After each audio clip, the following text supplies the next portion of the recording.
Hey, what's up, guys? We are here, we are live, and it is Ask Christian Anarchist number 28. That's right. We're doing this on Fridays as usual. It is Ask Christian Anarchist. I am your host. I'm pretty sure you know my name by now. And if you haven't guessed, we're going to do that favorite segment where people get to ask questions about theology, the Bible, what's going on, maybe with what I've got going on. Who knows? Maybe some other stuff. But it's still Ask Christian Anarchist, and we can still have fun and a good chat doing so. So, for those who are new and listening to this for the first time, here's the dealio. If you want to ask a question, you can do it by typing it in that little live chat button you see, or the little live chat thing on the bottom if you're using your phone. And then, boom, you submit your question there, and I'll try to read it from there when I get a chance. Another thing, though, I'm trying to watch my volume here for a second, get used to some technical difficulties. If you want to be in this hangout itself, talk to me face to face. I gotta make sure you ain't a troll or nothing like that. So instant message me via Google Hangouts, and I'll get you the link to come in. So that is it. Other than that, in the world of Christian news, apparently a group I used to deal with, known as Flat Out Elected, with Rand Campbell, Arcane Logos, and a few others. Apparently, Rand Campbell went on YouTube saying that that Jesus is the flat Earth, or that the flat Earth is Jesus Christ. Apparently, so I don't know. An entire world gets crucified at this point, I guess, according to them. Anyways, so EO, who is actually with us right now, I think he's still AFK. Not too sure yet. We'll wait and see when he returns that we'll get a response from him. But we got 4 people that are watching live right now.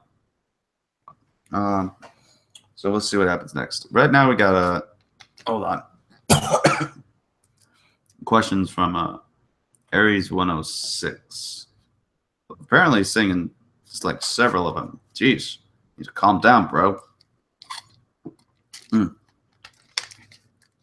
But hopefully this will give us something to work with until then. All right. Hang on a second. Just messed up here. All right.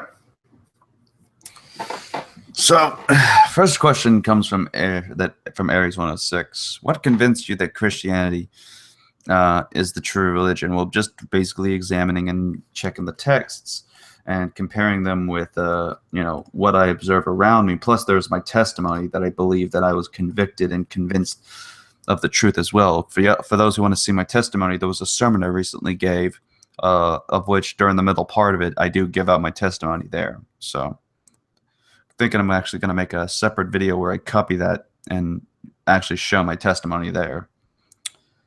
What convinced you that Jesus is real? Not just the Bible, but historical facts, historical evidence. So that's why. Do you believe the Mandela effect or believe in the Mandela effect? No, I do not. I think it's just a excuse people try to use to say that what they forgot or what they thought was true actually is, because they're going to go by, oh, I was in another universe and this kind of stuff. You accept evolution in a sense. I accept a form of it, but I don't believe humans came from this evolutionary process. So there, 1, 2 right there of the questions being asked and answered. So hopefully with that will keep us occupied until then. But anyways, gotta also keep an eye out real quick. My phone's gonna go off any second now, and I gotta take my medicine at that point. And you're welcome, Aries, for the answers. I see the Undead Christian has joined the chat. Again, people, feel free to participate. Don't just be shy people up in there. Man, y'all need to chillax and just join up on this, man. But yeah, until then, Let's check. See if on EO. EO, you there? I'm here, buddy. I'm really curious. I have a follow-up to one of those questions. All right. Could you illustrate? I understand. I can probably guess what your view of evolution is, but could you illustrate perhaps why some Christians perhaps believe in full theistic evolution versus I think you're probably going to say you believe in some sort of ensoulment for a particular hominid species? Or no, is that not your view? My view is that creatures that animals came from the evolutionary processes, but when it comes to Adam, he came from the dust, was formed from it, and then was given life through, and then Eve came from the rib.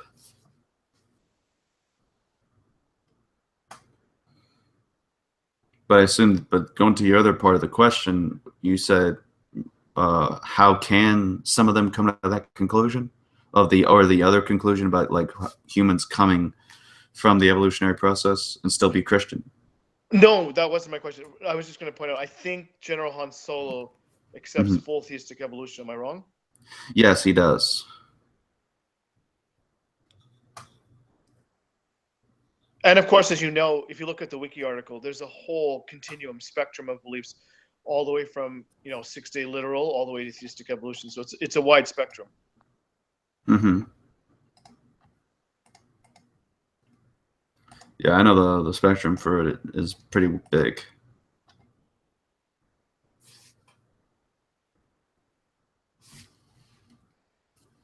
Sorry, I thought this was going to be a full panel. So, well, it's gonna be if anyone will start coming in. It sometimes takes a while. Like I know I swear, if she pops in as I'm talking about her, Sister Hipster sometimes comes in whenever we're like 15, 20 minutes into these things. It just takes her some time once she checks on her Twitter and sees the links there. But yeah. So, yeah, that was a good follow-up, I'd say. Any other particular questions you do have, EO? Not right at the moment. I think, no, I really don't. We had a good discussion yesterday.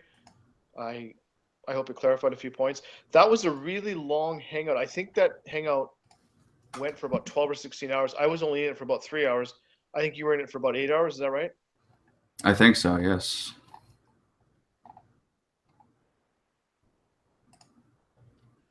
At least that I can recollect, think about.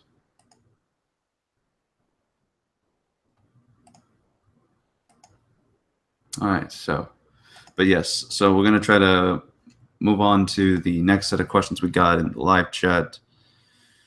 We have Aries asking another question. Do you think you have enough evidence to convince an atheist that God is real? If so, what would you say? I don't think. I don't think there's a way that I can convince someone per se. I think it has to be something that they have to feel convinced of their own selves. I normally don't try to go, oh well, here's solid, irrefutable evidence. But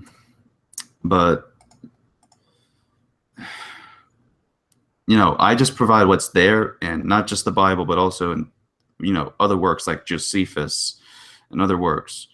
And that's up to them to take if Jesus is true, and then work on it there, or other cases like providing arguments for God's existence. And again, it's up to them whether or not to accept it as truth or not. So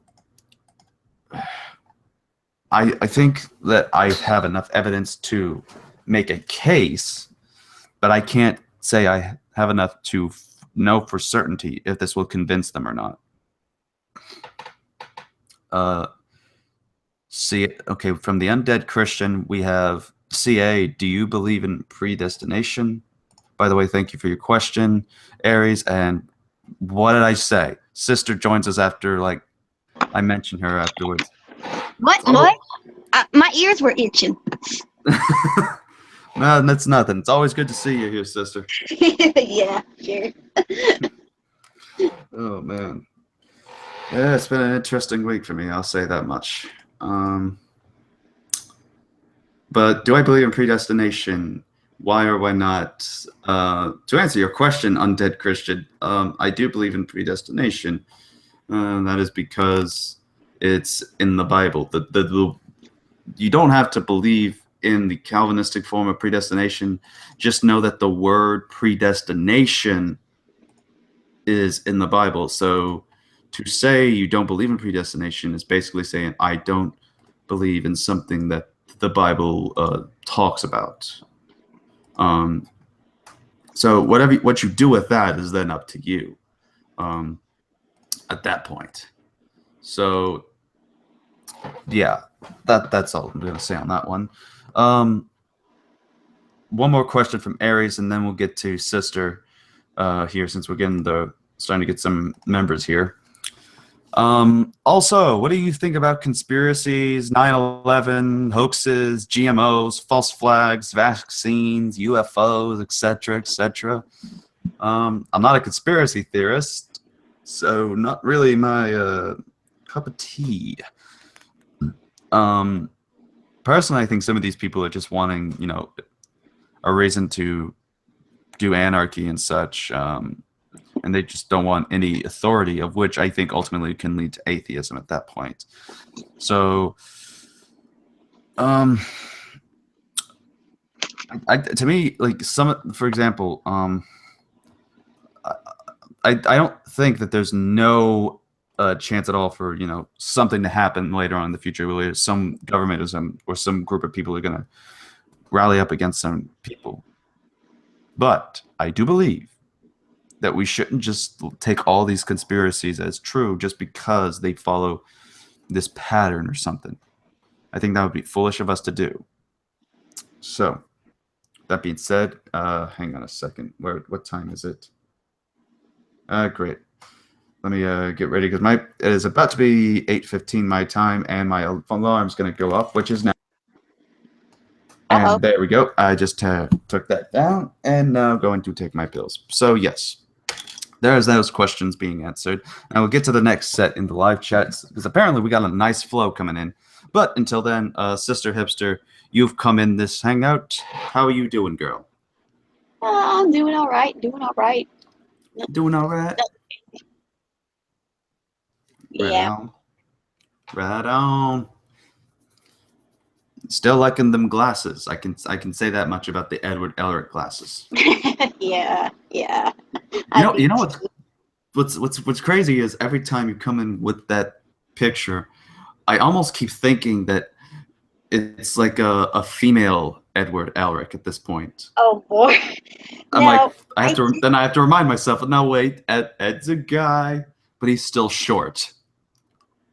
I do have an effeminate version of Edward Elric that I made, and I think it turned out pretty good. It's just that the way, I think because it's colored pencil and I tried over shading it with a marker, it didn't come out as well. But I liked how it came out. Let me show you. All right. I might have to, while you're taking your meds. No, I've already taken the water for it. Okay, that's cool. Yeah, Mr. So how are you? Yeah, I'm doing pretty good. Been reading an interesting book by Dale Ratzlaff called Cultic Doctrine of Seventh-day Adventism. Mm-hmm. Well, how's that going? Pretty good. There's a lot of stuff you could find in that book alone that I've been able to tell some people about the teachings of Adventism.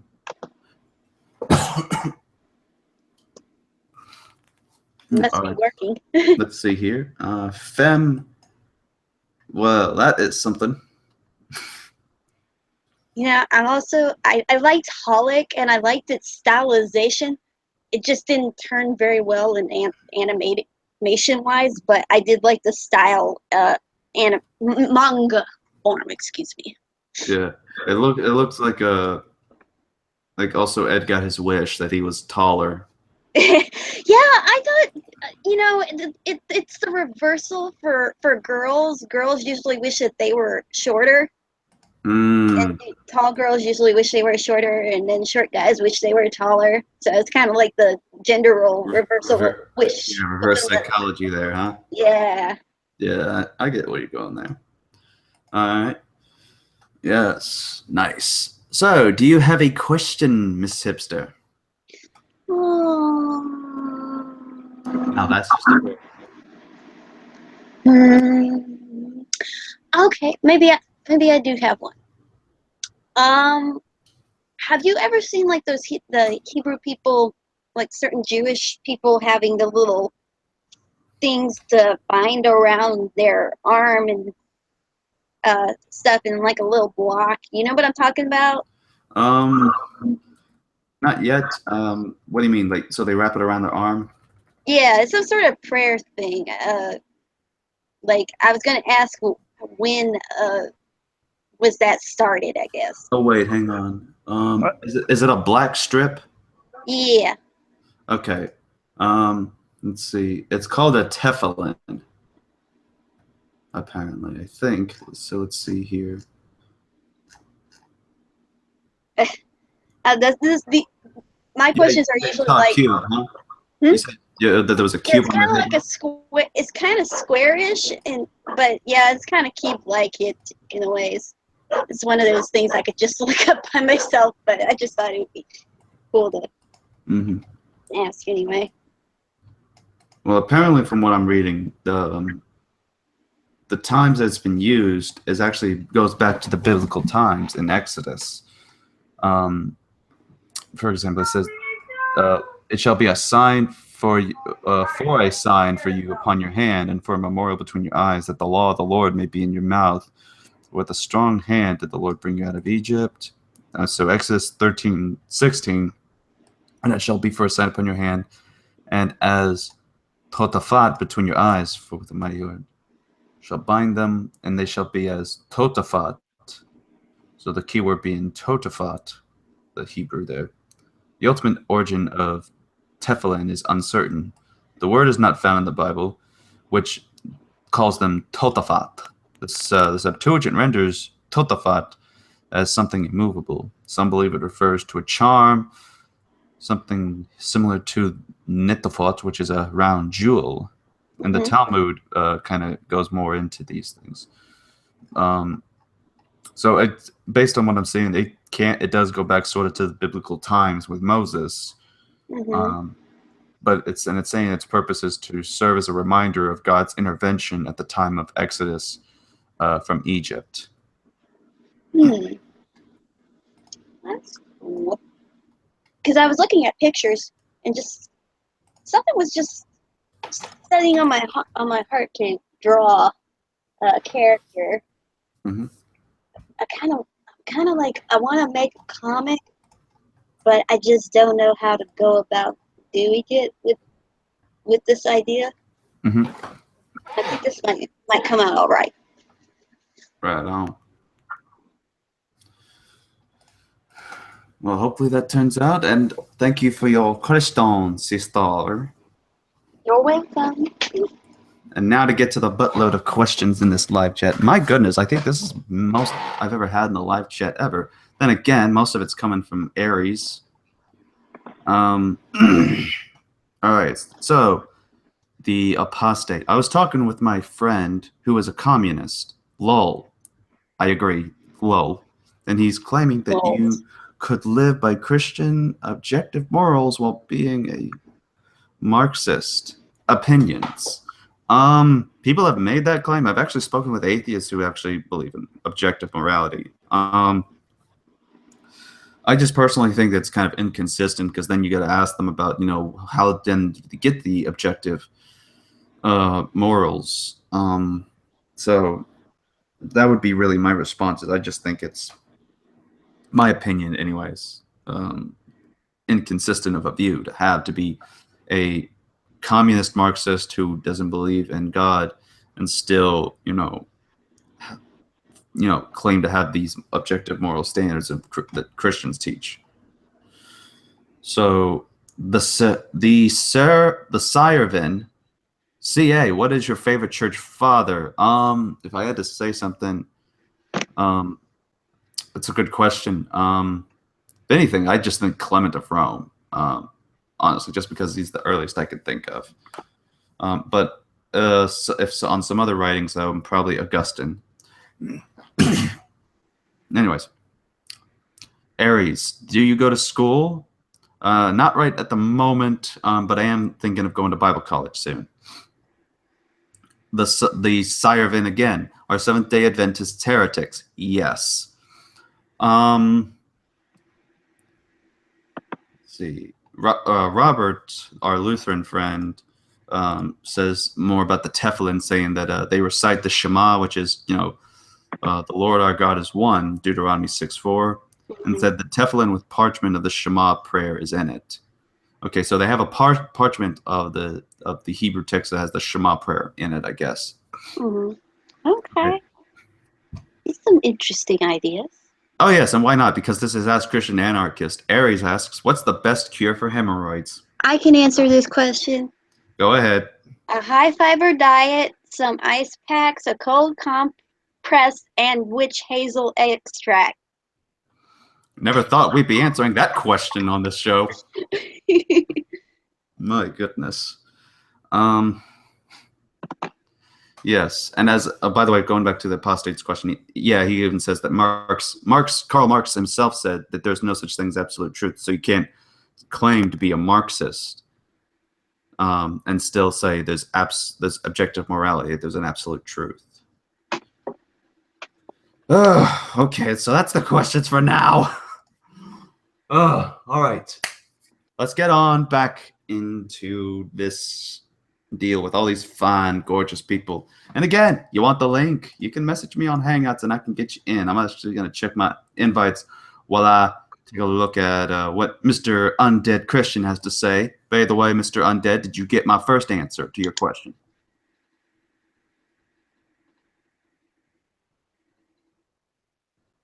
Undead? He's dead. Possibly, yes. He went from undead to dead. All right. Then we'll go past him and then move on to EO. EO, are you there? I'm here. Do you have a question? Why am I saying question as if I'm saying crescent rolls? Croissant rolls. You went into an Adam Sandler impression from his Cajun sketch.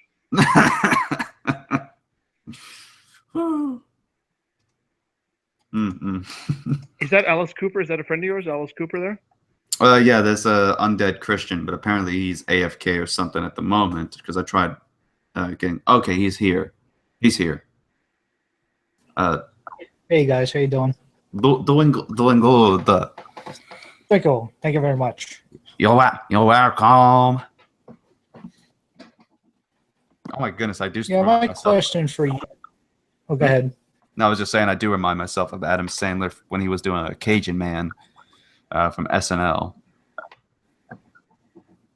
Oh yeah, you always have to love SNL.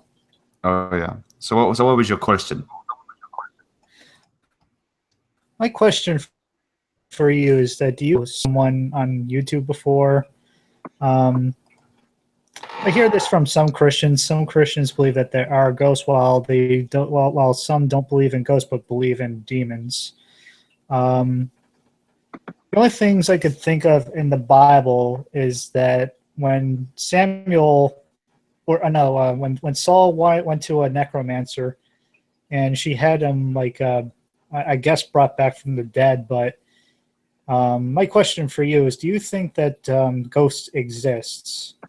The reason why I ask is because Saul went to a necromancer, and supposedly Samuel came to him and informed him that he was going to die Undead, you're breaking up pretty badly.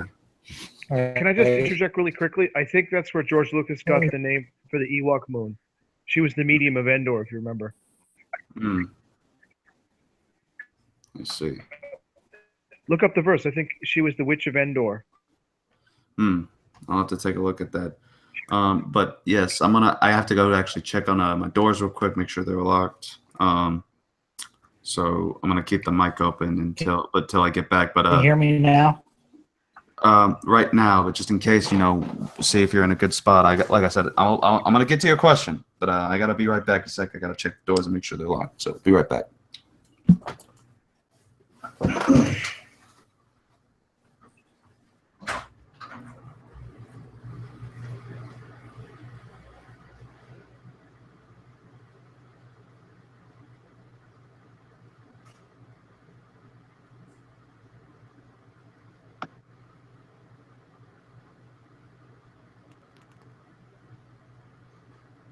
Anybody else believe in ghosts?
Okay, I'm back.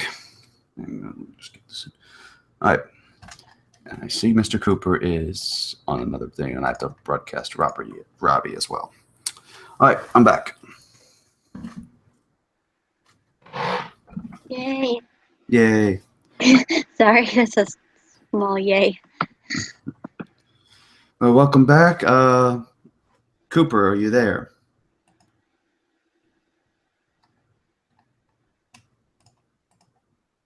Alice Cooper, aka Undead Christian, are you there?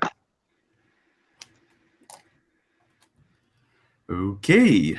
Not hanging with Mr. Cooper. But to answer at least one part of it, I don't believe I don't believe in ghosts in the sense of like how the West normally perceives it. There are ghosts. I don't think there's any way that I can understand it at this point because I don't see any kind of things for that. It's just a subject I haven't really looked into. I'll also just leave it at that. So it's really more of a taking it off of a faith sense that I haven't even examined. But I am willing to look into these issues. So that might be something for me to do another study on, is looking into ghosts. So thank you for that question. Okay, I'm assuming that I'm going to have to start doing this where I'm asking one person in the Hangout before getting to a bunch of random comments and questions here. Dear Lord. Okay, so starting off, the Sarvin says again, why do you think Seventh-day Adventists are heretics? Is a smaller group possibly Orthodox? There's a portion that can be considered saved. They can be evangelical Orthodox, or not evangelical Orthodox, evangelical Adventists, and these would be in the realm of orthodoxy because they deny some of the essentials of Adventism, but they're very evangelizing out there. But some that even are in that group will go as far as to hand out copies of the Great Controversy as well with the Bible. And I think that's just a terrible thing to do. So,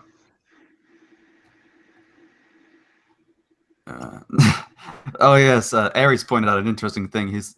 I was being asked if I believed in ghosts, and then all of a sudden, that's at the moment I say, I need to go check my doors real quick. That's funny. I didn't think about that. Yeah, that's a nice observation, my friend. And I don't know where my water went. So confirmed, ghosts are real. They stole my water. That's what happens. Oh, your southern came out. My what? Your southern came out. Oh, but my southern always comes out, you know. There's just a time that I can. Here I go with the real southernness of the accent. If I just be real loose about myself and all that. So you know, it is what it is. So yeah, the southern accent is just if I get real loose with myself, but when I'm controlled, I think I can handle myself quite a bit. All right. All right, so let's go to another question here. Robert, are you there? Can you hear me? I can hear you loud and clear. Okay, thank goodness these are finally working. I finally got earbuds that work with my phone. Nice. By the way, that cover Bible, or the cover of that Bible that's on your profile picture, is that a cover of the Lutheran Study Bible? Yes, actually, that is the cover of the Compact Lutheran Study Bible. Nice, because I think I remember seeing one of those at my library. Really? Yes. Surprised. Usually, because they don't really, send them out that much. With Missouri Church Synod, they don't really, they sort of keep them themselves and keep the books to themselves, more or less. I don't know. All right, and we got Undead back. So, Robert, do you have a question? Well, the whole ghost thing got me a little question. I'm not exactly sure what your opinion is, but what is your opinion on the Nephilim? Well, that's a vague question. You want me to... I'll be more specific. Nephilim, the giants in Genesis 6. What is your take on that? That there were giant, crazy people in Genesis. I mean, what? I'm not going to say like they don't exist. I just wasn't sure your view on it was or anything. I was just, curious is all.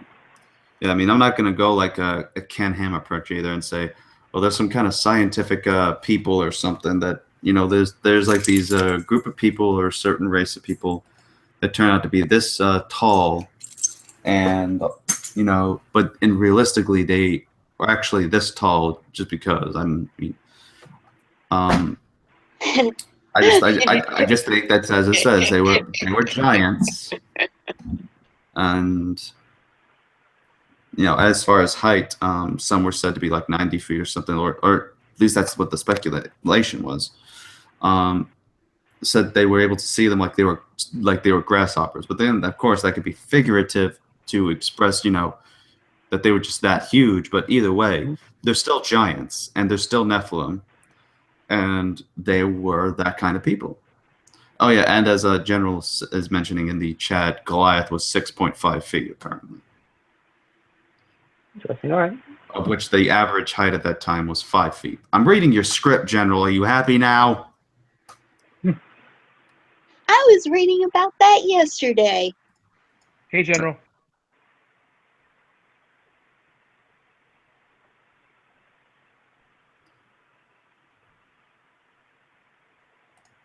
General apparently is mute today.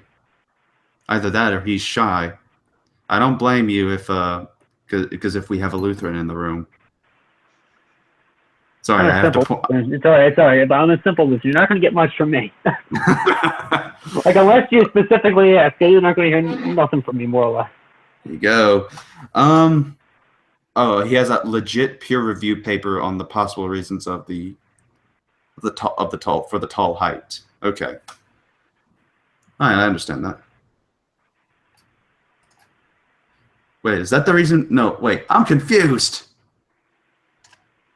Are you saying that's the reason why you won't talk, or you say you have evidence to support the idea that, written by atheist geneticists? Okay, wow. That's cool. That's cool. All right. Very tall guys really like short girls. the Nephilim in a nutshell.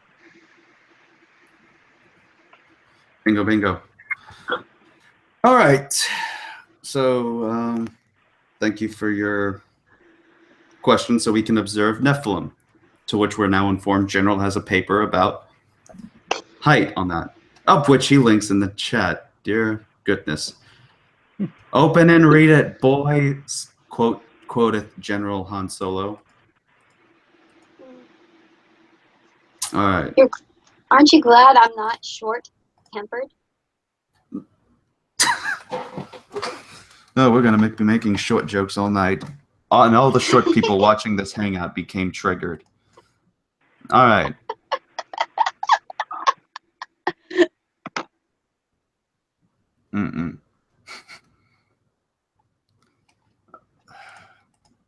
Honestly, I don't know what the heck is going on with the live chat. Sister, please, and sister, don't read the live chat in the YouTube. Jesus Christ! Ugh. Yeah, I don't know. Go home. We got a Pin Valentine saying something, and the Sirevin saying, but Sister H does seem too strongly like CA. Go home. Go home. Sirevin and Pin, you're drunk. Go home. No, I just enjoy his company, and I enjoy the people that I meet here.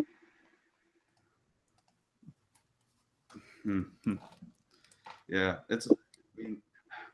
and Sis is a cool person. She's helped me out with the track, and we've been friends since then as well. So I mean, we help each other out. We work with each other, and we had nice conversations on these topics. So who knows? Maybe we might make another gospel track to help out with these, because I need to make more diverse anime tracks with these, reaching out to certain people. This time thinking of a one-pager. Anyways, well, besides that, let's go to General. General, does your mic work? As soon as I say that, EO leaves the room. This is what happens when we invite General Han Solo. I can't use it just yet. All right, then. So we are left with a hipster Christian and a Lutheran. But EO joins us again. So we have him back. Oh, okay. Oh, come on. There we go. I'm messing up my buttons right now. All right, EO, are you there? I'm here. Is General going to deign to say hi to us? Yeah, he can't use his mic just yet, from what he's telling me. So I don't know what's going on, but he might speak in later. General raised a good point. I read that the height of Goliath was 6'10", but we're in the ballpark. And it's important to note that that figure is based on more recent manuscripts found in the 1900s, as opposed to what they used for the King James. The original King James said Goliath was 8'10" or so. That's interesting. Yeah, please ask him to confirm that.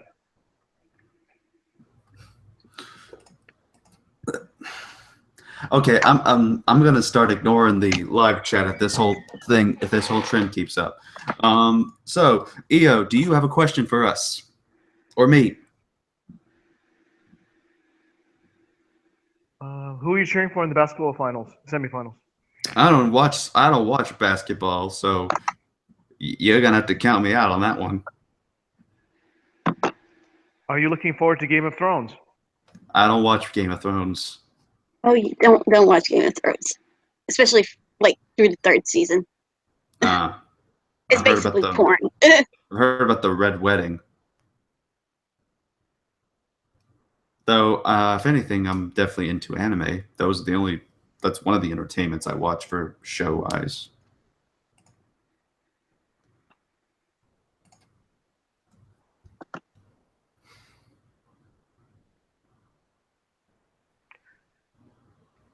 Anything else?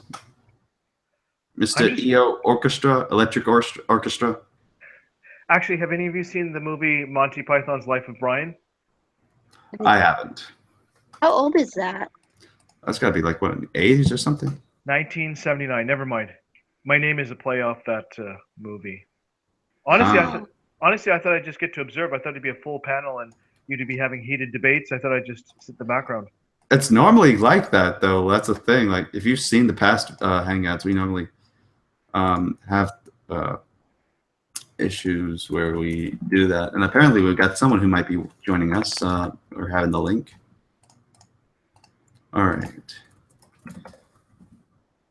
Kyle MCC. You might be familiar with him, EO. He was in one of the Hangouts we were in back then. All right. All right. So he'll be joining us in about 5 minutes. But yes, so I mean, if you want to get something started up that can get spicy, like a debate like that, then yeah, let's get a spicy heated religious debates. Yeah.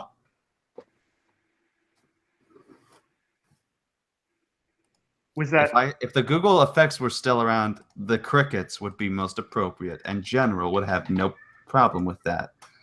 Was that your Bruno impersonation or Hans and Franz from the SNL sketch? Kind of like Hans and Franz. It's just a German impersonation in general. Like one of them guys. It's near the schnitzels. I can't even speak proper German pronunciation at that point. Anyways.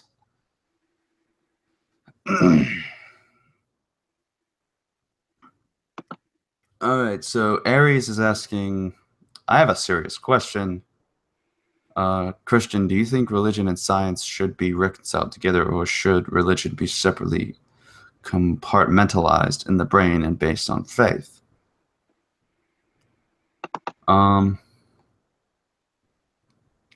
I think religion and science are already, in a sense, reconciled together. I mean, with science, I mean, some of the great early founders of some of the scientific method, for example, in certain fields, I mean, they were Christians. Or the religious people in general.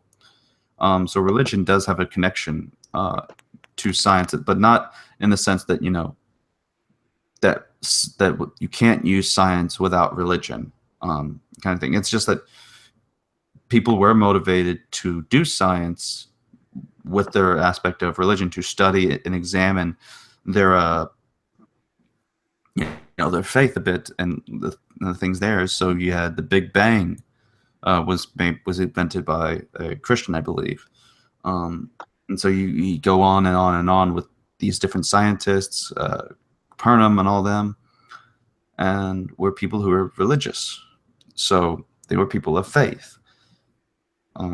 So I don't think there's any reason to say that we need to reconcile them when they're technically in a sense of reconciliation. It's just that, you know, whoever the scientist is that's, you know, performing the science, sometimes they're going to look at it from a naturalistic perspective, and some of the scientists look at it from a religious perspective. Francis Collins is a religious person, and he is very devout in his beliefs. Then you have people like Richard Dawkins, who just looks at it from very naturalistic and doesn't think that religion can, you know, play a role in a scientist's examination of the evidence that's found in science pertaining to, you know, the discoveries they make. So I think that there's no need for a reconciliation, because that reconciliation's already been there. There's never been a separation of it. But anyways, thanks for your question there. Wayne, how are you doing, my man? Hey, what's up? I'm doing pretty good. You sound a little robotic-y, but I love you that way for it. Let me make myself decent. All right.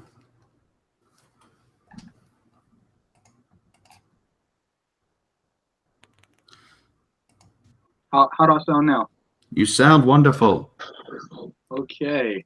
So, what's my question for you? Or is it my turn yet, or were you just saying hi? Yeah, you get to have a turn, my friend. Okay. Very good question for you. So, you know, I'm a Molinist. I'm not necessarily an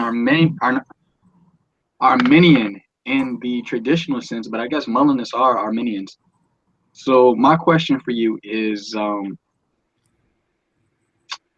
can I ask a twofold question or just keep Yeah, it you can. strictly to Yeah, you one? can ask a twofold. Well, with you being a Calvinist, how do you causing somebody and God moving somebody not only to become a Christian, but moving people to do evil? And my second question to go along with that is, if somebody does do an evil act or if something goes wrong in the universe, if God doesn't have middle knowledge, like Molinism proposed, couldn't God just say, well, because I didn't know what would happen and I moved this person to do etc., it's not necessarily my fault because I didn't know. So that's those are my two questions. Okay, let's try to go over each of them because I'm almost losing track of them. So the first one is, how can I say that God causes and moves the believer to be a Christian or the person to be a Christian, but at the same time causes people to do evil and such? Right. So like if God moves somebody to sin, isn't God evil? Well, he doesn't. For example, he doesn't use like a puppet string of which he simply picks the person up and then just controls them like with a controller or something. He leaves the temptation there and leaves them to act upon their desires and such. And of some sorts, he even just gives certain temptations right there in front of people. And sometimes he uses that to carry out his will. For example, you're familiar with King Nebuchadnezzar, right? Yep. So when he took over the town, or took over Israel and the Israelites, what was one thing we know about pertaining to that specific incident? You were breaking up. What I was just saying, what do we know about that one particular incident about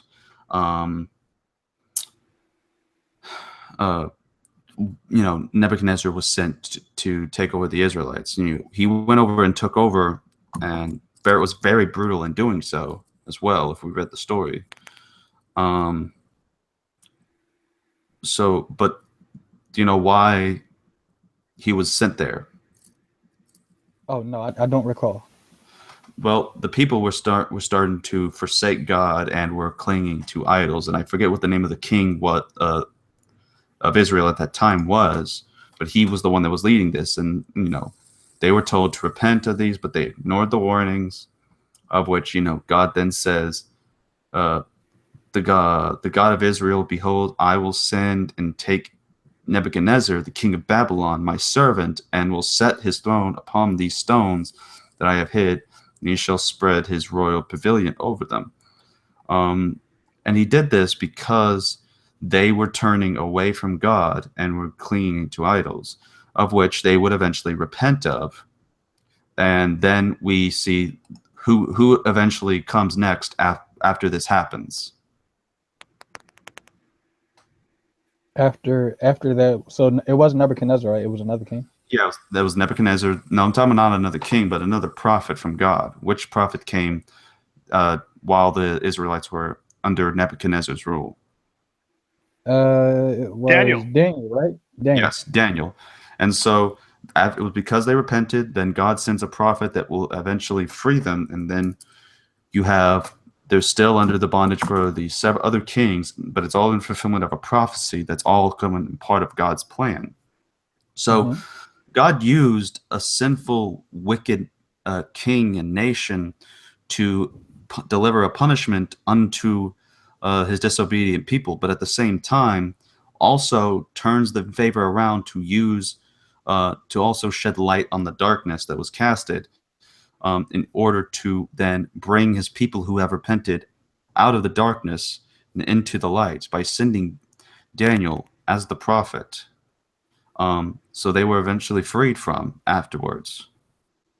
So, so it's always about, what's the purpose that is used in that moment. So, and then to your second question, what was your second question? Oh, if God doesn't have middle knowledge, as Molinism proposed, couldn't God just use the I didn't know what would happen in these certain circumstances or these certain subjunctive conditional propositions?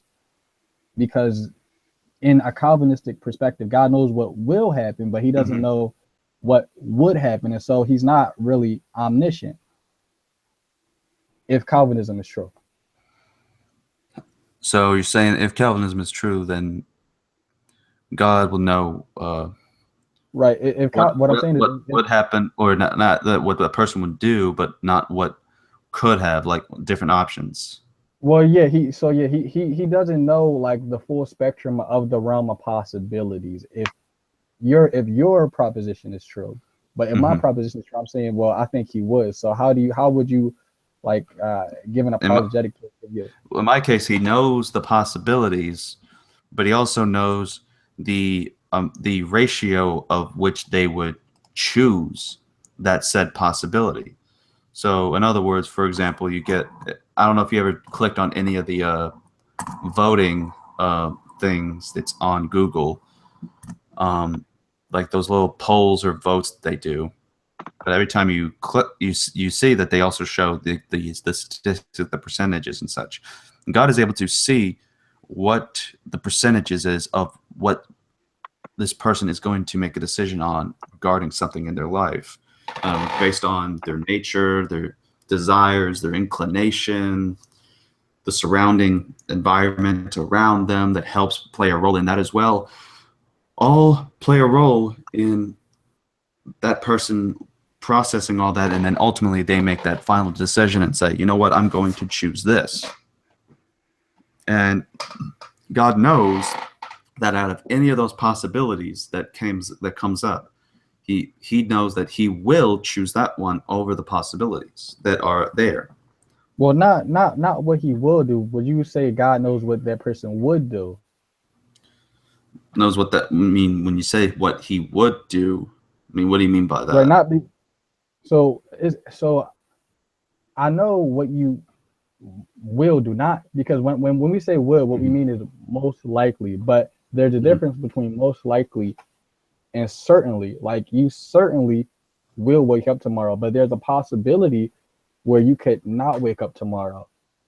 Right. And God, like I said, God knows that could have been the case, that could have happened, but in this moment, he also knows that this sort of thing that he did happen. You know, that he would wake up, but he also knows that because of something else, he probably could have just stayed asleep, or woke, or is dead.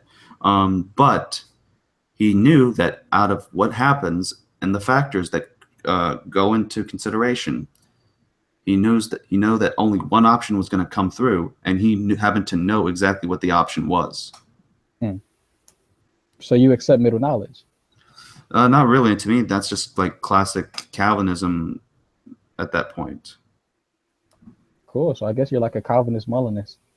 All right. I don't say how. I mean, to me, that's just like what Calvinism. Well, because some Calvinists just argue against it. Like, I have a friend who's a Calvinist, and he just says, "Well, I don't know how God does these things, but God is sovereign." And then, like, that's how he answered. So, well, the thing is that's the philosophical argument on this, it can be a little tricky. As as a compatibilist, it's always tricky explaining how can you have free will yet things are still determined. The more you go into the philosophy of it, it starts to get tricky. So ultimately it goes to Calvinist, which is true. God is sovereign and knows all things, which I think would even include the possibilities that could happen, but also knowing that there's still the fact that this person made this decision.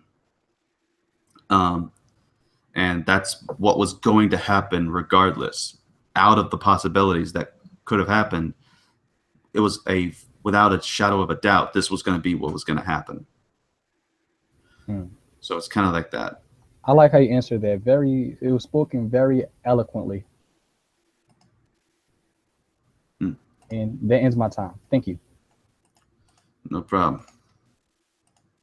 All right, so My apparently, apologies for disappearing like that. I that's lost. cool, man. Yeah, the reason why I was asking about ghosts before is because I could think of two examples where there could be ghosts or spirits, like in the Bible, like for example, the prophet Samuel, and also Moses and Elijah when Jesus spoke to them. But this guy says that he doesn't believe in ghosts, but we do have demons. His reasoning is because of what the Bible says. It says that the dead knows nothing, and that they have like no awareness. So again, if you don't mind repeating what you might have answered before, do you believe in ghosts and why? Not. I don't really believe in ghosts, or at least not have enough information to form an opinion about ghosts. That's all I'd have to really say. I mean, I've heard stories from my family about it, but like I said, I've not searched the topic too much. So I Because can't I'm really personally, because I'm personally open-minded about it. I mean, I think there are ghosts and I think there are demons. I've never encountered one. Hope I don't. But I'm just saying that I think there's a possibility that could be ghosts, but there's some Christians that just argue, saying that you're wrong and that make it seem like you're not a Christian for like believing in ghosts or something like that. Well, like I said, I have to do more research on this issue before I make a comment on it. So that's all I have to say about that. All right. So where were we? We got a lot of new guests that's showing up. Okay, Mr. Kyle. Hey, can you hear me? I can hear you loud and clear, compadre. How you doing? What's up? Not much. Just relaxing. It is 9 o'clock, which means we have about an hour left of the show. So, do you have a question, you man with the mighty shield that's holding those arrows? This is the shield of faith. Bingo, and that's why it's so strong. Mm-hmm. And those are the fiery darts of the accuser. Bingo. No questions. I'm just kind of listening in. I'll jump in if I disagree, I guess. All right. So let's see here. See Robert making some stuff. Does the apostate, does the occult actually spook Christians? I'm starting to slowly get into it with what is it? Ancient magic and ancient esoteric cults. My goodness, I just went to a Manic Ishtar voice from Yu-Gi-Oh! Abridged. All right. They don't spook me. I don't see why. I mean, it's just a bunch of, in my opinion, people decided to smoke pot, and then all of a sudden they're like, you know, it'd be cool. We like try to talk to the dead. And so they decided that was a good idea, but then they realized that that's eventually gonna, force some friends away from them, and they end up looking like weirdos on the corners, 7-Eleven, drinking their Slurpees. It's just not scary if you're playing for the right team, right? Exactly. You know what I'm saying? So,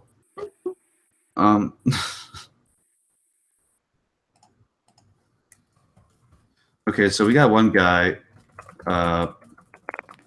who is asking some question from Skype, because I gave him the link to come in, but apparently he's not wanting to do so. But his question is asking, why am I so argumentative and why am I so prideful? The reason why I'm quote argumentative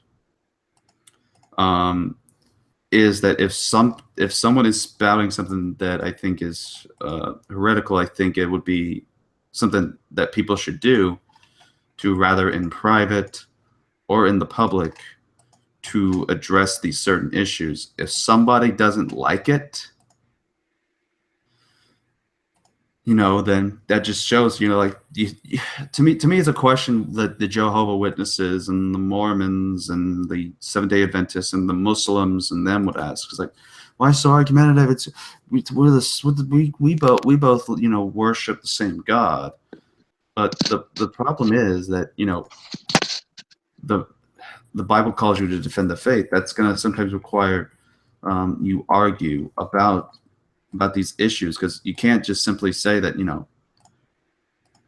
all of a sudden, falsehoods become truths. So, I mean, I've been going through this with an Adventist at the moment, and I've been going at this through what was it? A couple of Jehovah's Witnesses in the past and several others. But so the most commonly brought up question by some people who just want to silently go through these conversations and just want to like. Hey, do you ever get like the accusation that since you believe God's so sovereign that you're acting like a Muslim? I've actually had some guy who is now Eastern Orthodox accuse me of that, saying if Calvinism is true, then obviously Islam is correct, because according to them, God is all sovereign and nothing can be changed from His will. Well, according to Allah in the Quran, so can't Allah's will, because Allah is sovereign. Gotcha. So yeah, I've heard it, but the difference the problem they have is that they can't justify that, because with Allah, His idea of the predestination thing is that it's impersonal. It's pretty much that just tells the angel to make sure this happens, and then it happens. With God, He personally interacts with His creation and His environment in order to bring about His will and purpose. He doesn't just simply treat His children aside. He interacts with them, and that way, He brings people like Abraham and Moses and David and all them, and to bring about His will. Well, the scary part about Islam is that there's no absolution. There's no you either do enough good and you get in, or you don't, and then there's no real who has the line, who knows the line. Exactly. But going to the verse that they will use, Titus 3:9, but avoid foolish questions and genealogies and contentions and strivings about the law, for they are unprofitable and vain. This is then they'll say, oh, well, it's here right here. Stop asking questions and getting into arguments. Christians should not argue. But the thing is that note that the context involves these contentions and strivings about the law, genealogies. They all tie in together, and it's pertaining to a specific heresy that is being addressed here. And he's basically saying that because of this heresy is so stupid, you shouldn't even bother wasting your time on it. That's how ridiculous it is, because he then goes to say, a man that is a heretic after the first and second admonition reject. So we know that he's dealing with the heresies in this case. And in the context, of course, who is he addressing this to? He is addressing this to Titus, who he says right here, to Titus, mine own son, after the common faith, grace, mercy, and peace from God the Father and the Lord, Jesus Christ, our Savior. So before I do continue, yes, General, you can do a quick mic test. Hey, my lovelies. Please, don't ever call me that.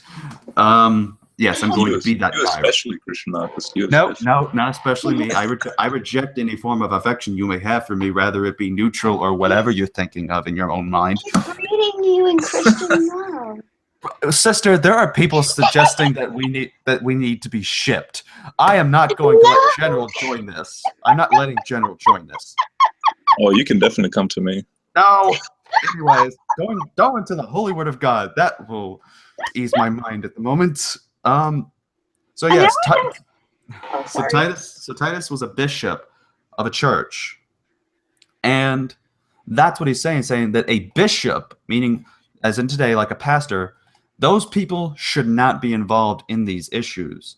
There are people who are better for that, which is people like Paul, who goes out and argues with the people that are preaching heresies and preaching false teachings, and the others, raid Acts. Are you kidding me? they weren't arguing when they were going about, dealing with the people in the scriptures. There are people that say you can't be sarcastic as a Christian, but there are passages where people are being sarcastic, like what's his name, Elijah. Yeah. Where are your gods now? Where are they? Kind of mentality. So Elijah, for goodness sake, was a prophet of God, and he was the most argumentative of them all. And Jesus, he argued with people whenever he went going around. He argued with Jews in the synagogues, for crying out loud. So you can't tell. So I'm argumentative because Jesus was.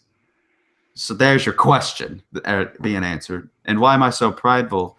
I don't know what you mean by that. But if you're asking where do I get my sense of pride right now, I am proud to be But he in who the Lord. boasts in the Lord. I'm proud to be in Christ Jesus, and that's where I get my confidence and affirmation for my beliefs is in Christ Jesus. Amen. Yes. So I would recommend you highly read your scriptures, my friend, before you just decide to be like that. That, by the way, goes out to Jamal Williams, who asked the question. He didn't ask it in the live chat or comments. He just asked it via Skype. Because apparently I sent him the message that he can come in. But he thinks it's a waste of time to do that because he thinks arguing is unchristlike. So, Are we all Christians in here, or what's our well, we got some religious people. dispositions? Well, we got a majority. EO is the minority, I think.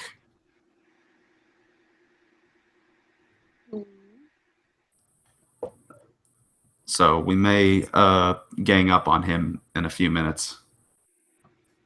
You okay with that, EO? Normally, yes, but we're about to watch a movie, so if you're going to gang up, you should do it quickly. All right, well, wait, let me get my friend in here so we can have more to gang up on him. Hey, you don't tell me when to gang up. Okay. All right. Dear Lord. But if you're about to watch a movie, man, don't let us keep you. Yeah, it's family movie night, but I've enjoyed the discussion on and off. Go ahead. All right, will do.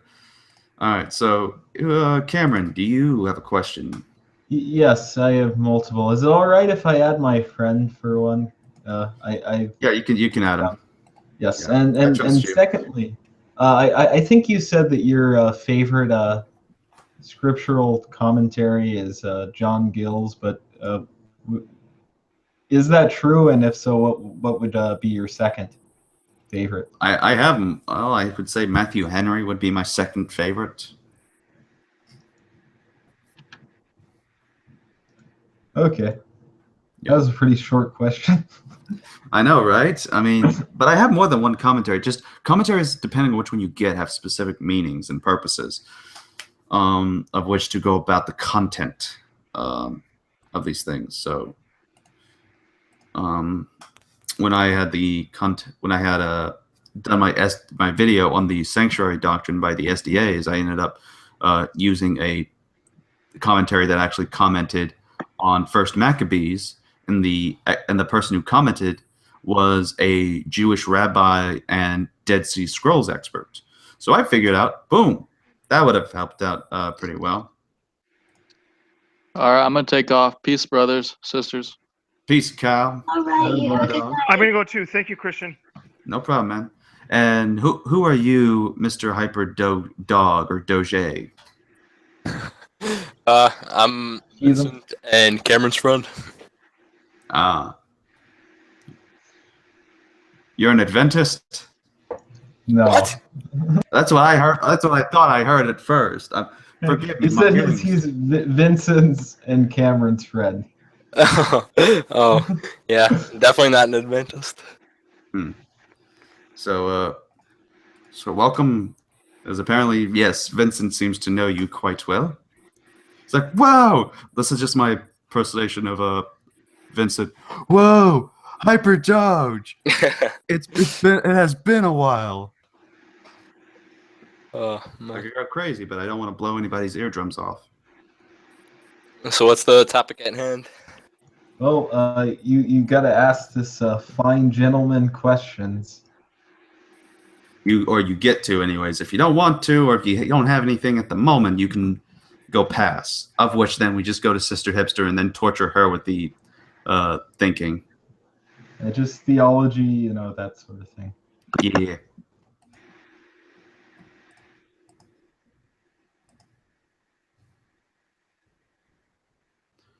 By the way, to make a comment on the question about the argument thing, apparently now he's saying I argue from the flesh and said Jesus discussed or debated. He didn't argue. I'm gonna let that. You don't really from what I've seen, you don't really. I mean, you have your moments where you get argumentative, but not all the time. Mm-hmm. But even then, like, what's wrong with arguing from time to time at that point? I mean, if you care about truth, you'd want to defend and argue for truth. It's just when it's a pointless argument, like Paul does say to avoid vain arguments or pointless arguments. If it's not going to go anywhere, just throw it up in Jesus' name. Mm-hmm. And that's the thing, is that that the passage where they get this is do avoid foolish questions and genealogies and avoid contentions and strivings about the law. But that's referring to a heresy, and of course, in the context, this is from Titus. He's addressing this to a bishop, and basically he is saying that, especially to just one person. Note, he's just saying this to one person, not a church. That the bishop, meaning our pastors, should avoid foolish questions with foolish and stupid cults that have very stupid heresies. So in other words, if a pastor is asked to deal, and this is, I guess, where my pastor sometimes comes in. If he like hears about some heresy I'm telling him about, he'd be like just laughing it off. It's like, man, that's a waste of time. And he's in his right. He's a pastor. He doesn't have time for this.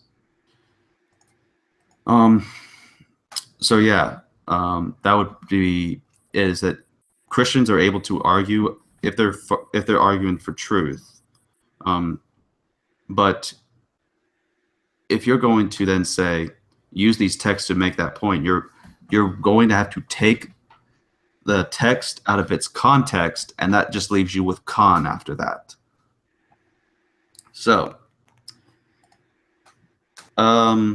where was I? Oh yes, Dog. Do you have a question? Pass.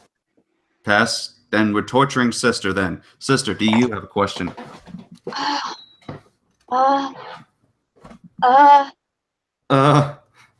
What's your favorite color? Red. I think that's a given. No, Okay. wait. I don't know. Anyways, apparently Blackpack has joined us. This should be very interesting.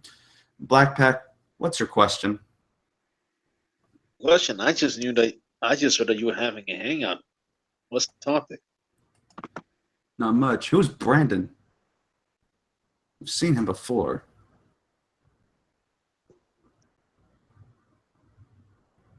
Oh, how the heck did you get my link though? The undead Christian here. We got a pussy. I was hoping you wouldn't mind. Well, as long as you, I mean, just let me know next time, because My apologies. I thought it was sort of like an open hangout, so I just gave him the link. I'll be careful next time. Yeah, because sometimes trolls tend to come in this hangout before. Anyway, so Blackpack, what's your question? I don't have a question. I just came here to listen. All right, then we'll go straight up to Brandon. Brandon, your avatar is probably about to put me under some hallucination, so you better make the question quick, my friend. So pretty. Yeah, it does look pretty, doesn't it? Do you have a mic, Brandon?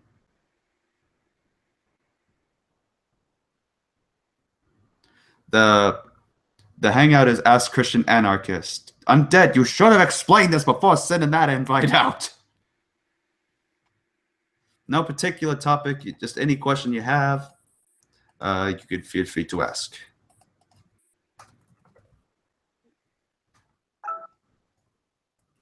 Yeah, those are fun. Mm-hmm. Hey, Christian Anarchist, are you really an anarchist? No. I've said this in my intro video that you can check on my YouTube channel. I'm not an anarchist.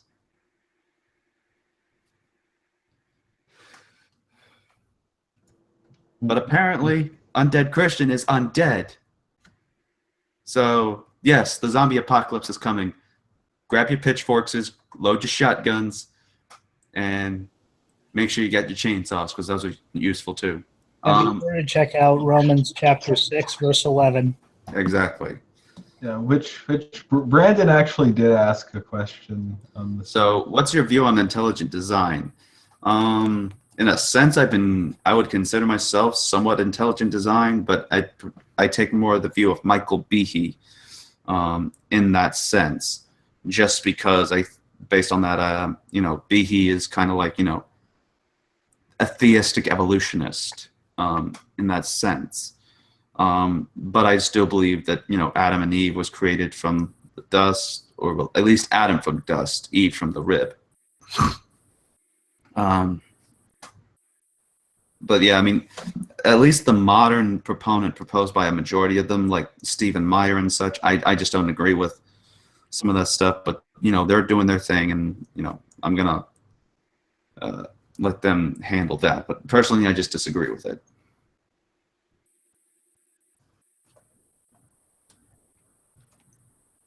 So hopefully that answers your question. Anyways. My favorite reformer is from Vincent, also known as the Sirevin.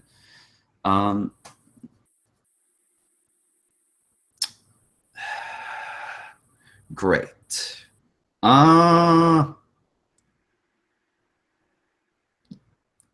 Just because to fill in the stereotype, John Calvin. Why not? As a Calvinist, I could say that. Anyways. Do you believe in predestination? I answered this question earlier. Did you not get that one? No, I was having computer problems. Well, yes, I do. And the reason why is because the word predestination is in the Bible. Yeah, I believe in it too. I think some people are called while maybe others are given choice to accept God or not, because the earliest memory I personally have while growing up is being in my church and learning about the resurrection. And I think that's telling me something that maybe I was called, because learning about Jesus was is the earliest memory that I have. So I think maybe I was chosen. Maybe that's a gift. Mm-hmm. Yeah. Don't So, oh man, throat's getting really itchy and scratchy. All right, so Brandon left. We're down with people. General, I have not called upon you yet. Oh yes. No, don't you give me that tone. Now, do you have a question?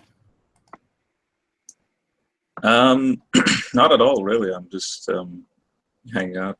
But did you have a question?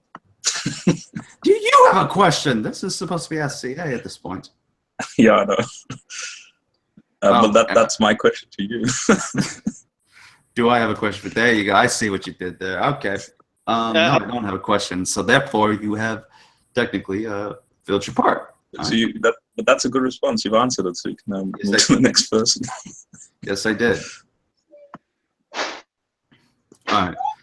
But apparently Jamal Williams is now in the live chat saying, CA keeps trying to argue with me about issues that he's wrong on, but thinks he can change my mind. I don't think I can. I'm going to just let you decide on your own time. Issues such as anime, Christian rock being okay, and if Christians can have demons. Here's a legit question that has just come to mind. So you know how I think I shared with you Wesley Muhammad's paper on the Quran, the two powers binatarian concept in the Quran. Yeah. Yeah. If that is like, apart from his scholarship, which legitimately shows that there are Quranic, like like ironically, there are Quranic passages that we can use as Christians as a polemic to argue to Muslims that, like, hey, look, here's a guy who's defending the Trinity to make his point.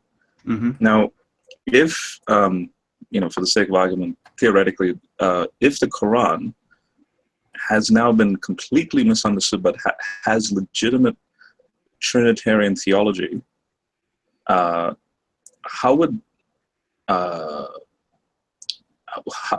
we then, would we ever share a similar worship practice? Like, would the divide between Muslims and Christians lessen, or would be greater? Like, how would you see that if that was the case?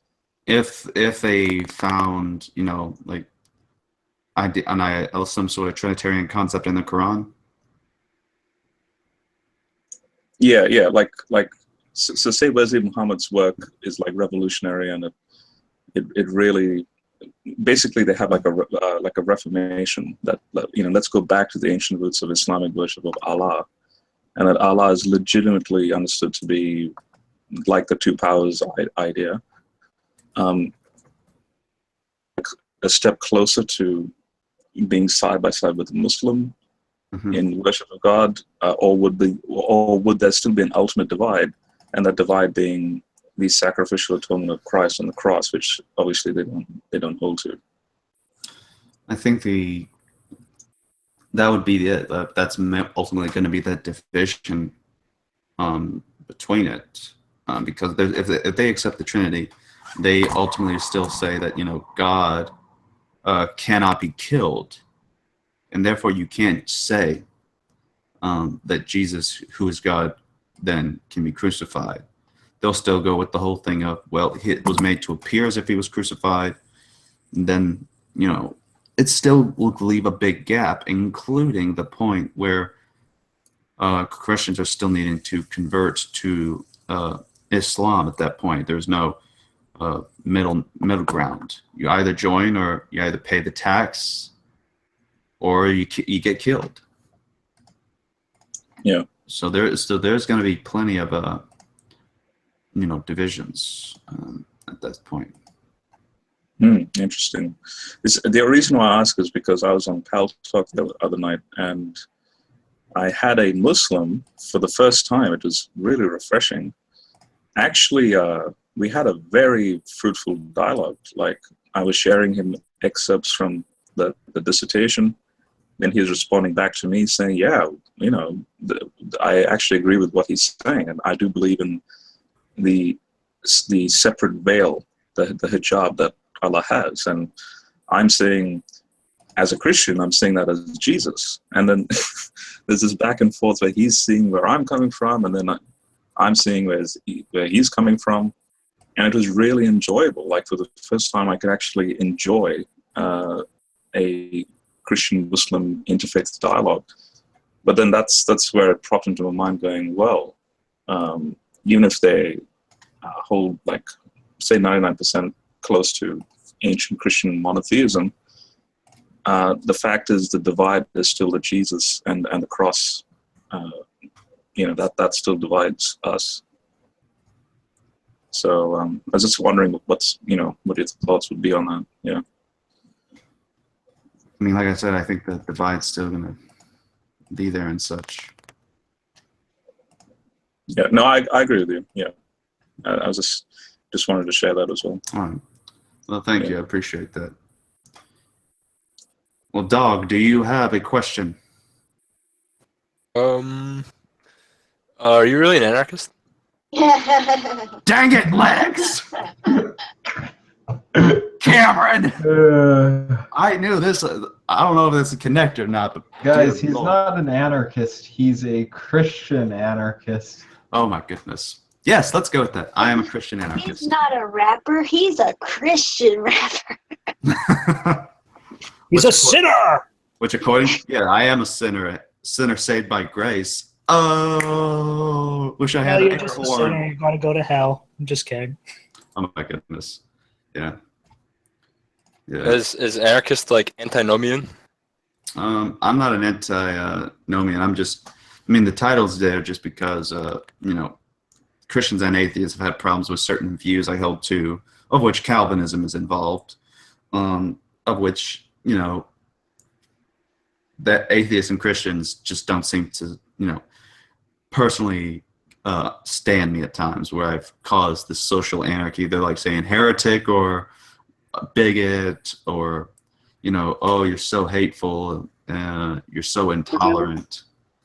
Christian Anarchist, now who are the people who are saying that trash? Please tell me. I will gobble them up right here, right now. Okay, sure thing. Nega Go pray Pac-Man. for them and fight in prayer. Yeah, Nega Pac-Man.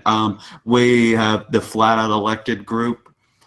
We have a couple of. We just wait, have a, you say wait. Did you say flat out elected group? Yes, the flat out elected group, which consists of Rand Campbell and Pillbox and Arcane. And what's he saying? You saying flat earthers? Yeah, the flat earthers. I thought so because as soon as I heard that name, I was like, oh, it's not a flat earth group. Mm-hmm. And then I got just some random atheists at times that, you know, they just hating on me because, you know, hate is gonna hate. Yep. But it can't hate no more if they're packed. Yeah. Let's go with that one.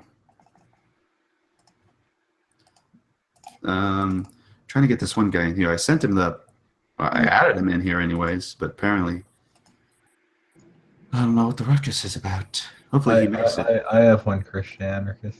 What's up? If God created everything, who created God? That's a stupid question!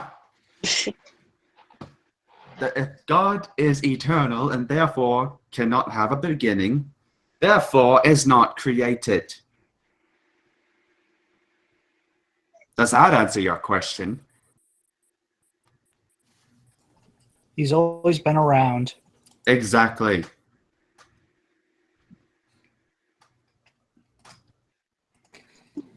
Christian, do you think that atheism is on the rise? Do I think atheism is on the rise? If it is, it's very unnoticeable. Yeah, they say that they only make up about 5% of the world population, but being on YouTube makes me think otherwise because it seems like there's so many more atheists on YouTube compared to Christians. Well, that's the thing. Like, the internet is just one perspective. You have some people who don't use the internet. You have some people who go about with their daily lives, and some who use the internet, but they don't, like, you know, go about the popular demand and such. And plus the statistics and such, they, you know, they're temporary. They're bound to change if given time. My uncle's an atheist. So is mine. But But by he's- the way, everyone try to keep my aunt in your prayers. She has stage 4 cancer. Oh no! Yeah, I understand how you feel. My grandpa actually has the same thing. So it's been hard on me as well. So yeah, I'll be praying for you and your family, Cameron. Thank you. No problem, man. Gotta look after our brothers. Thank you. Yeah. Vincent has a question in chat. What's this? She says, favorite argument for God's existence. This is a good one. You're gonna hate this one because I'm just gonna say it. I don't like the tag argument as much. And every precept reformed person that was subscribed to my channel is just unsubscribed and left. But out of the arguments that's out there, I think the one by Aquinas, and yes, I know, Catholic, I think he kind of made an interesting argument, but even then I don't fully agree with that one. I'm trying to remember which one it was in particular. There was a library that was shown of like 20 popular arguments for the existence of God.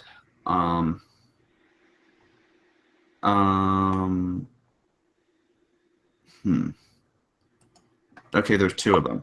One would be the moral argument, which is, because we have morals, that we can determine what's right and wrong, there has to be a reason to make this fact of what's right and wrong. And I think the more we go into it, you have to go,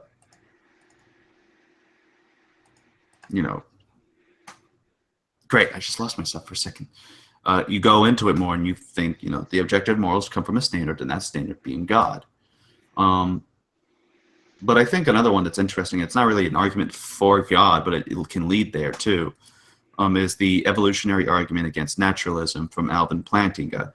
And the reason I like that one in particular is the fact that he shows that if evolution is true, then simply the idea of things being natural, they can't account ultimately for the success of it. That things if things such as if naturalism is true, for example, then and if it's working with evolution, then it's providing the natural means for survival, which includes the belief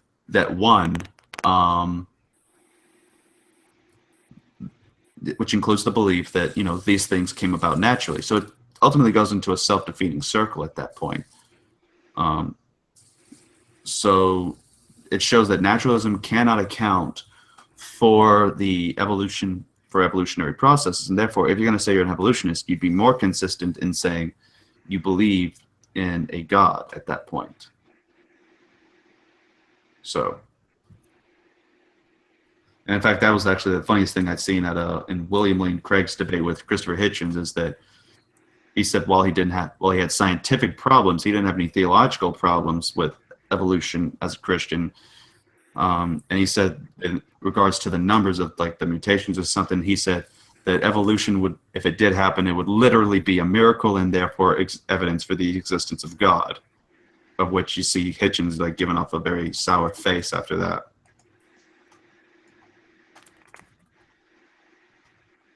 Oh, yeah. That would be my favorite arguments. Yeah, which in the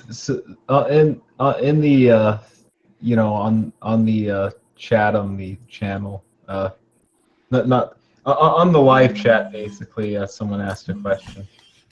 All right. Well, while that happens, I need to answer a phone call real quick. My brother's calling, so I'll be right back. Yeah. Gosh, I hate anarchists. Can't stand the guy.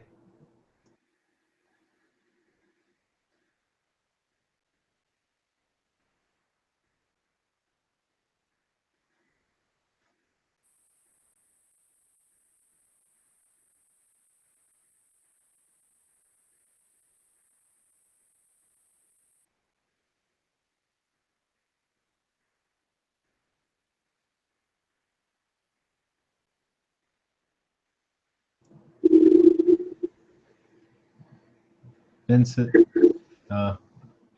this isn't Ask the Cameron Lennox.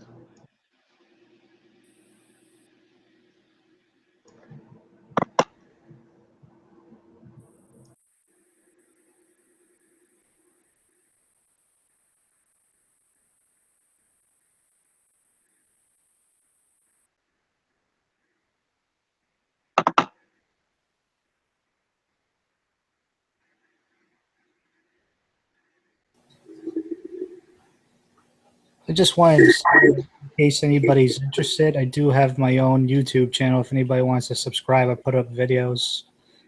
I try to make them informal.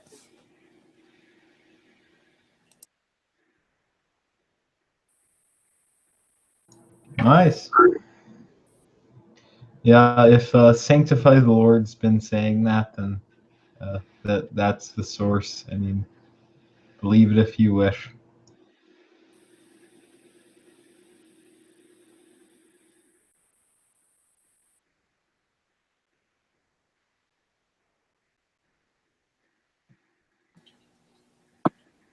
So what do you guys think of all these flat earth Christians? Oh, well, before, I get nuked I would say that I don't like them. Well, Um, A couple days beyond the point ago, that I was in Antonio's chat room, and Arcane was in there, and I feel stupider for having to listen to that conversation. I don't know. I think the guy is either lying, or I think he thinks he's telling the truth, but is just being plain crazy, or he's telling the truth, which means that this is all a huge conspiracy created by all the governments in the world and NASA. And if that really is a lie, then that's the meanest trick man has ever pulled on humanity. That's the way I see it. But I'm going to guess that that he's either lying or he's just being crazy. When I heard about the flat earthers through this channel, and I'm like, these people actually exist? You're weird. I didn't even know that they existed until I got onto YouTube. Yeah. So it's kind of new to me, but for the last few days, that one conversation with Arcane has really bothered my mind to a huge extent, which I keep thinking about, but I can't help but keep laughing. And since then, G-Man, like he was also in the hangout with Antonio and I, and he's been making multiple videos about the discussion and just basically demanding an answer from Arcane about why is it that when we jump, we always come down. So he's saying it's not gravity, then he's questioning him like, what is it? And like Arcade, I think, is trying to avoid answering the question. Wait. Can I say my piece? I think this whole flat Earth movement is crazy. Wait, no, obviously it's crazy. Wait, let's say this. Under Christian, have you heard about them? You remember the mountain that Satan took Jesus on, right? To see the whole world. Yeah, I kind of remember it. Yeah. Just ask Arcane, where is that mountain now? Yeah, do you remember that guy Redline who True Empiricism sometimes talk with? Basically, he had another flat earther in his hangout, and basically he was like giving us the other guy was giving a similar argument to the like the one that Arcane was using, but Arcane wasn't able to answer like one question. Why is it that Jesus describes that when he comes back, he described that some people will be asleep while others will be at work. So that's like indicating that some places on Earth will be nighttime while other places will be the daytime. So how is it that if it's a flat Earth, why isn't the whole entire flat Earth covered with either light or darkness at the same time? And that's the thing, you know. I think that's the argument of why the Earth is spherical. It rotates, and it's without it rotating and without it being spherical, it wouldn't be a possibility for different places in the globe having night and day as the Earth spins in orbit. But he wasn't able to answer the question, so I don't know. I just think this is just a conspiracy theory that they're trying to make up. Yeah. My brother, who was a physics major, he used to join all these flat Earth groups on Facebook. But my brother's kind of a troll, so he would actually debate for them. So he would actually just argue with people. Just argue with people. It's kind of funny, but then at the end of the day, he was lying, so it's not as funny as it could have been. Some people just enjoy trolling. Yeah, I don't get that. It's just there's so many manipulative people, and they have boring lives, and they choose to do such things. It's because they feel irrelevant to society in general. It could be. But I think they're just kids trapped in adult bodies. They're like high school kids who just never really grew up. Mm-hmm. True that. I mean, they just act like it's high school. You know, I think because of these four atheists, you know, Richard Dawkins, Sam Harris, Daniel Dennett, and Christopher Hitchens, since they became like popular atheists. I think they kind of inspired a show called The Atheist Experience, and I think Matt Dillahunty made the show really popular. So what they did was they filmed episodes and they uploaded it on YouTube. And through YouTube, so many people subscribe to The Atheist Experience, and basically everything they say or do while having discussion with Christians, they basically mimic exactly what they say. Because every time I have a conversation with an atheist here on YouTube, basically the arguments are almost always the same. And I think because of The Atheist Experience, I think atheism is kind of like on the rise. I mean, people who clearly identify themselves as atheists make up about 5% of the world population, but this kind of excludes like agnostics and other non-believers. Now, non-believers are not always doubters. Like a non-believer could be someone who believes in a god of sorts, but doesn't exactly practice his or her religion from his or her upbringing. So that's like an example of a non-religious person. But I think there's a lot more non-believers like that's being recorded. So, how many people are there in the world? 6 billion? I thought it was about 7 billion. 7 billion? Let me add that up. But yeah, they come out with new statistics every year about what are the world the major religions of the world. Right now, as far as I know, Christianity is like at number 1, followed by Islam, followed by Hinduism, and then followed by Buddhism. So those are like the top 4 religions of the world. Judaism, believe it or not, only makes up about 8% of the world, which is slightly higher from atheists.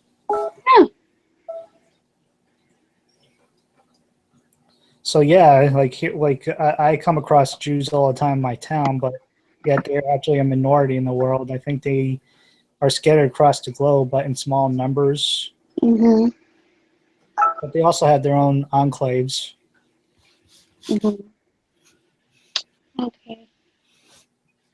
Okay, I put in 7 billion times 0.05, and I got 350 million. What did I miss? I said I hated you, and then we discussed about atheism and stuff. Nice. Which yeah, they've been kind of pressing you in the text chat, well, on the live chat to answer. Do you think being gay is a choice? I'm not going to answer that question. Okay, I said I thought you were going to get to it. And the reason why is because that is a question that that topic is something that I promised somebody that I know in real life that out of their respect, I'm not going to discuss that on issues that are in public, such as a live stream. Now, if you want to get in here in a one-on-one hangout or in private, like we're about to go off air, then we can talk about that. But I'm not going to discuss it on air or in public out of respect for a certain individual who has raised me. Oh, sure. I wasn't trying to press you. I was just... I know you. This is a person. I know he's been asking the question. There's a reason I've been avoiding it. So, just thought I'd get that out there. Because I remember after telling one person that, they ended up saying they no longer wanted to be my friend as a result. Anyways. Do you enjoy learning about the history of the Bible and all that what archaeology discovers? Archaeology and history discovers? Yeah, of the Bible. I mean, I think there's a lot of things that we can find in archaeology that confirms the Bible. Yeah, I love learning about it. I mean, I'm a history major. My BA is in history, so I always enjoy learning about new discoveries that that come out of archaeological research. As a Christian, I believe that history leaves a trail of archaeological evidence that supports the Bible. And what depresses me is that I try to encourage atheists to try to do some research and looking into the history of the Bible, but it's just like they just won't do it. They're just so modern and so liberal. It's like trying to suggest that it's like almost like a waste of time, unfortunately. But I just think I just think it's sad, really. They're just all about the here and the now, and basically all they can do is just like bash God. Is like they'd be like, "Why did he do it back then? Why can't he do it now?" And blah blah blah. It's like they can only answer for so much.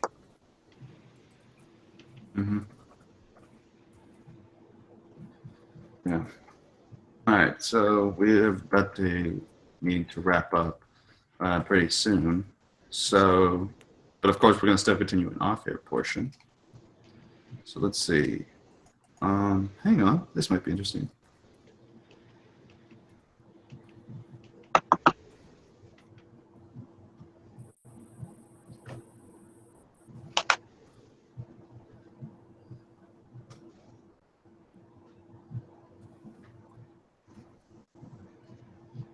All right, so let's see.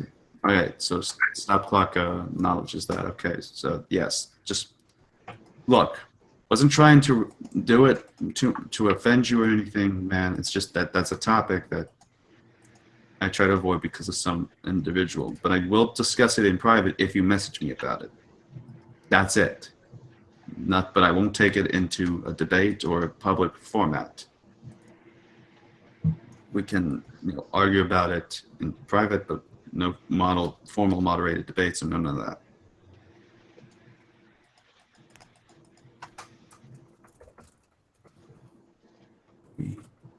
All right, so I got a guy that might want to add in here soon. He is new. We've been talking for a bit. Apparently he's shy though, but we're about to go off air. Okay, so but just in case for later on. So, but anyways, just be sure if he does come in, make him feel welcome. Anyways, so Hyperdoge. How do I say your name? Am I gonna say dog or Doge? Why'd you put me? Why do you have to torture me? Hyperdoge. That works. Right. Hyperdoge. Hyperdoge. What in the world is this? I'm leaving that hang out. All right, so great. Where was I? Oh yes. Do you have a question, Hyperdoge?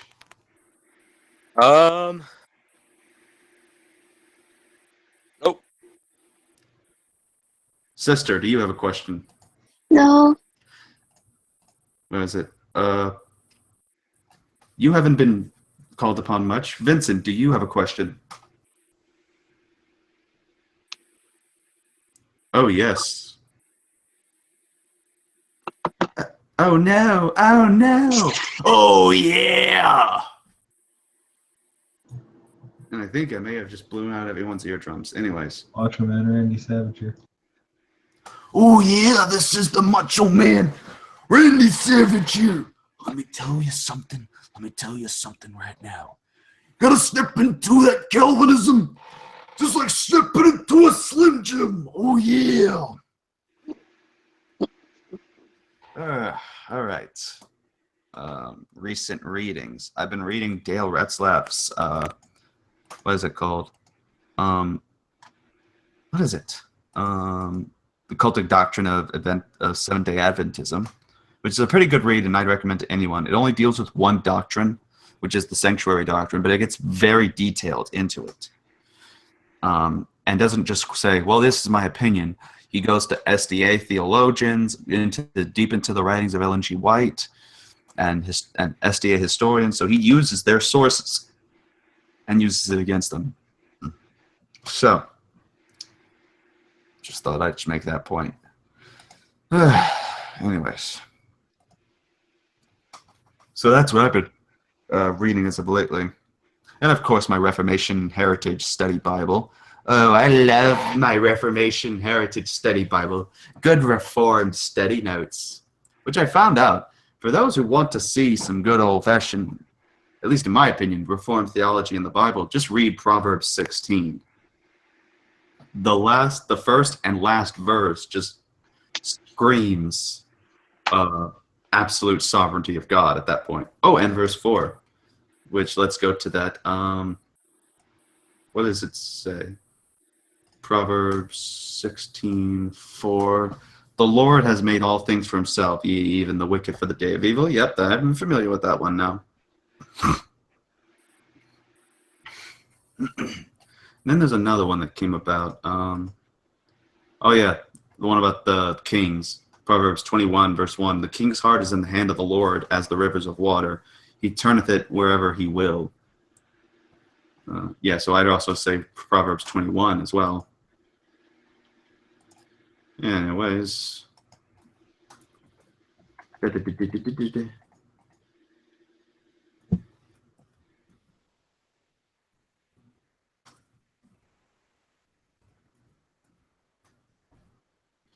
All right, so I'm confused. I got lost for a second. I'm starting to lose my mind.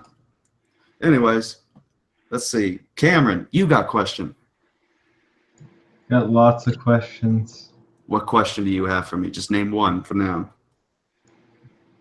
What would you say is your would you say is your biggest problem among many, I'm sure, with Catholicism? You're really gonna want to ask me that question? I'm trying to get every Catholic from my group to kill you, so Oh, don't have to do this show anymore. Well, if you want that, then I will tell you what my main problem is. That they deny the 5 solas. And you can tell them that, and you can let them come, for I will be armed with the word of God. And their Pope can't save them from my own wrath with the word of God. I shall kill Catholicism and convert them to Protestantism.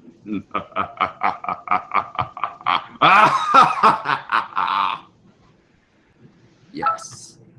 And so far I'm insane. Anyways, thank you for your question there. You sounded like Okay. Price. You sounded like Vincent Price. I sounded like Vincent Price, almost. Well, I can understand that. Yes, you did. But I love Vincent Price's work. Always nice with the narrating.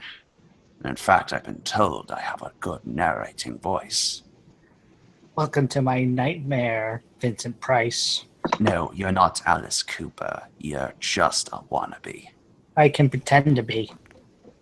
Oh, you can. But have you acted in Prince of Darkness by John Carpenter? That would be too cool. I actually met Alice. He's a cool guy. I'd imagine. He seemed pretty nice. Yeah, I mean, I actually had a biblical discussion with him. And he was like very open about it and told me that he has this charity called the Rock Foundation, which he helps kids in Phoenix, Arizona get off the street so they could avoid like getting into drugs and getting into gang activity, because certain parts of Phoenix has some pretty bad areas. So basically his charitable work is basically trying to help the kids within Phoenix, Arizona. Basically, it's this foundation which he teaches the Bible, but also allows them to like learn how to play instruments and things like that. So that's his Christian deed. Mm-hmm. Yeah. All right. So, okay. We'll have time for one more question. And for that, is there anyone in here that wants to? Well, let's just say Vincent the Fakes. For this one, New Testament scholar. Who is my favorite New Testament one? I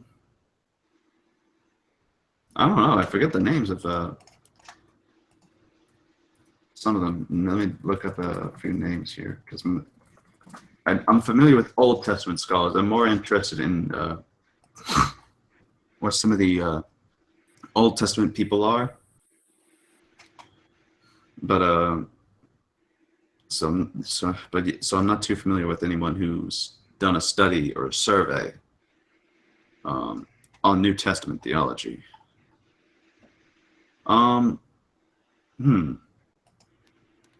guess in this case, Bruce Metzger, since I see that there, because he's done some good commentary and some good work on the manuscripts and such, and his books that he's written is actually pretty decent as well. So out of any of those people, I would say,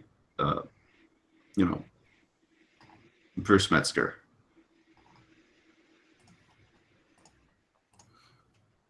And I see EO has just joined us. How is your movie, EO? They're watching La La Land. Can you hear it? No. I can hear it, but let's not get the audio too much into it, because that might get us copywritten.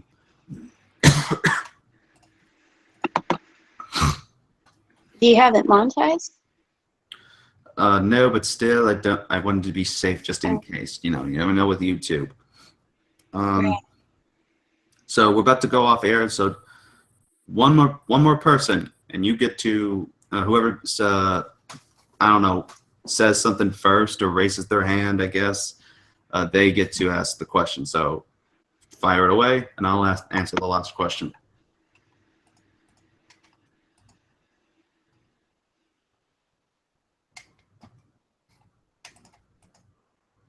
Oh my goodness, really, people? All right, then we're going to end it there, I guess, with an awkward silence. So,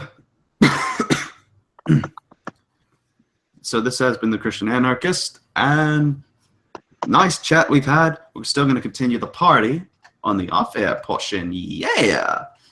So, well, y'all want to